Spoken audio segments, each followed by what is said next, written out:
Have you ever heard the story about 4 people named anybody, somebody, everybody, and nobody? There was an important job to be done, and everybody was sure that somebody would do it. Anybody could have done it, but nobody did it. Somebody got angry about that because it was everybody's job. Everybody thought that anybody could do it, but nobody realized that everybody wouldn't do it. It ended up that everybody blamed somebody when nobody did what anybody could have done. Contrast that story with this story. Everybody was committed to where the organization was going, why they were going there, and how we would treat each other along the way.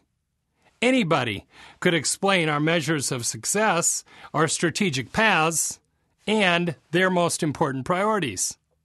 Somebody was always providing encouragement, helping others overcome obstacles, and helping out as needed.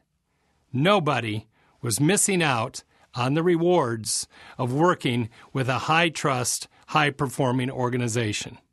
In order to help everyone achieve at their highest level, priorities are always assigned to one person and clearly defined. The most significant cause of poor performance is that people don't know what's expected of them. Clear expectations lead to higher performance, and when people do more, they can earn more. Before you set your priorities for the next 30 days, I'd like to share with you the most important idea I've ever learned about time management. In the 1920s, a college professor suggested that everything we do in life falls into one of 4 categories. The actions you take are either important, they contribute to your vision, mission, values, objectives, strategies, and high-priority goals, or they're not important. The actions you take are either urgent, there is an implication of time pressure, or they're not urgent, there is no time pressure. Quadrant 1 is important and urgent. Your biggest client has a pressing need. The computers crash. You have a deadline-driven project you need to complete. Quadrant 1 items get done.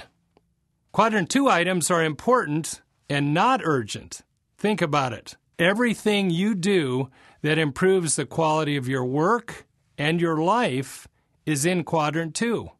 Improving relationships, personal development, seizing new opportunities, developing and empowering others, problem prevention, preparation, and better planning are all in Quadrant 2.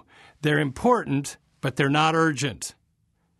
Quadrant 3 is not important, but implies time pressure. There's urgency, and it's deceptive. It may feel like it's important, but it's just urgent. Many emails, phone calls, and meetings are not important. They don't contribute to your vision, mission, values, objectives, strategies, and high-priority goals. Quadrant 4, it's waste and excess. Here, there's no time pressure, but you might find yourself lost on the internet doing things that are not important. That's Quadrant 4. Many time wasters and escape activities are in Quadrant 4. The principle is simple and profound. What matters most matters most. So spend more time in Quadrant 2. How do you do that? You plan for it.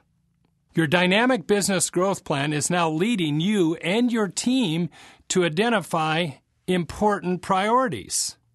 By setting a priority, you're taking something that is important and making it urgent by identifying a completion date. An effective priority leads to a measurable result. An ineffective priority is vague and may not produce your desired results. Priorities start with a verb, end with a date, and have something measurable in between. Priorities clarify who is going to do what by when. Priorities are always assigned to a person.